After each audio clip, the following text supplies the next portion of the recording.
Bonjour et bienvenue à la formation pour les bébés entre 6 et 12 mois.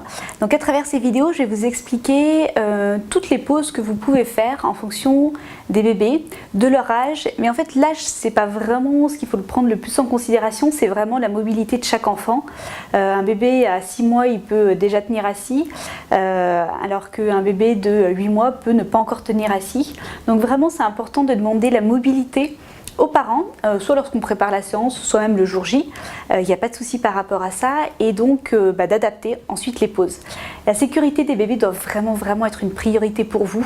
C'est pas possible qu'un bébé se blesse pendant une séance. Bon, après, le risque zéro n'existe pas, il peut juste tomber sur le tapis à un moment donné et sans qu'il y ait un accident gravissime. Mais en tout cas, il ne faut pas qu'il puisse se blesser et que les parents se sentent réellement en sécurité.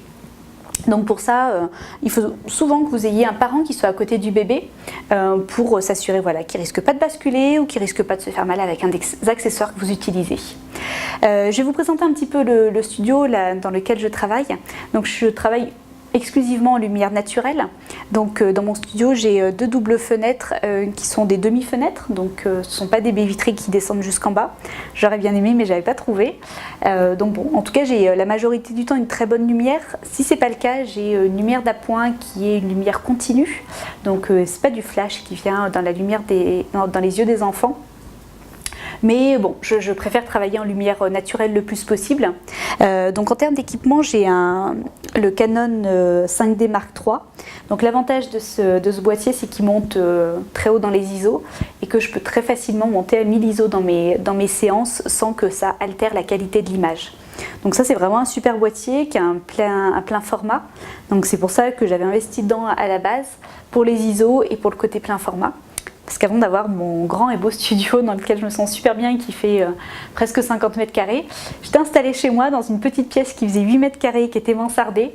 Autant vous dire qu'on n'avait pas le même espace avec mes clients et j'avais pas suffisamment de recul pour pouvoir avoir un bon espace pour les photos avec mes clients, puisque j'étais donc à la base avec mon réflexe que j'avais acheté en étant amateur et pour photographier ma fille.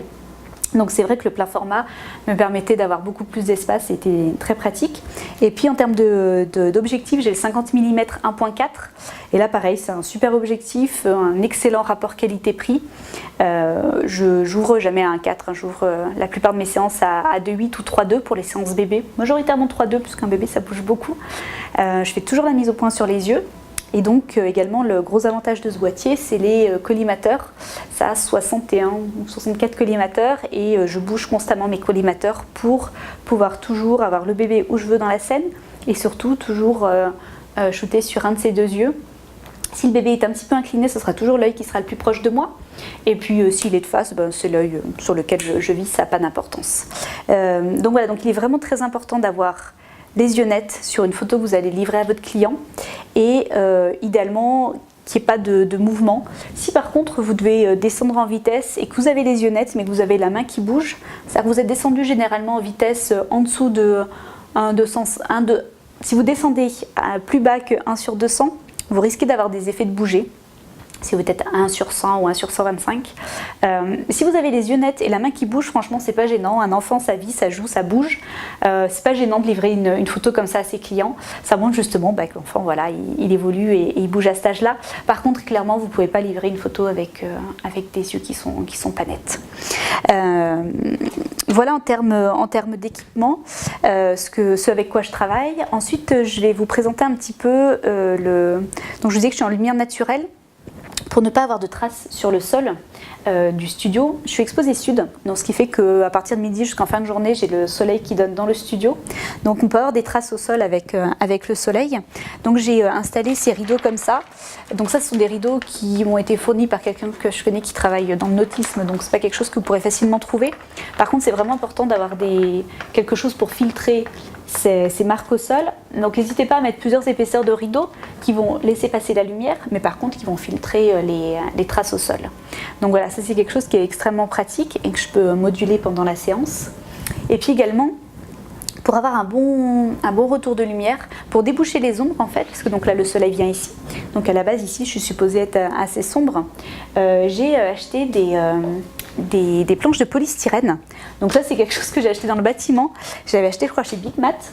Donc c'est assez épais, ça fait 10 cm d'épaisseur. Et ça peut presque tenir debout tout seul en fait, les miennes. Et je les ai peintes. À la base il y a des petits points noirs dessus.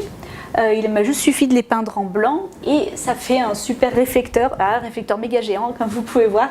Et c'est vrai que de mettre les deux côte à côte, ça me permet vraiment de me déboucher les ombres, de refléter la lumière et derrière de pouvoir avoir une meilleure qualité sur les photos et puis donc de pouvoir avoir un peu plus de vitesse, de pouvoir monter ma vitesse pour avoir donc des photos de meilleure qualité pour mes clients. Donc pour l'un des deux, j'ai rajouté des pieds, un système de pieds dessus pour que ce soit plus pratique, pour que ça tienne tout seul. Et donc ma deuxième planche est dessus. Donc voilà pour l'équipement du studio.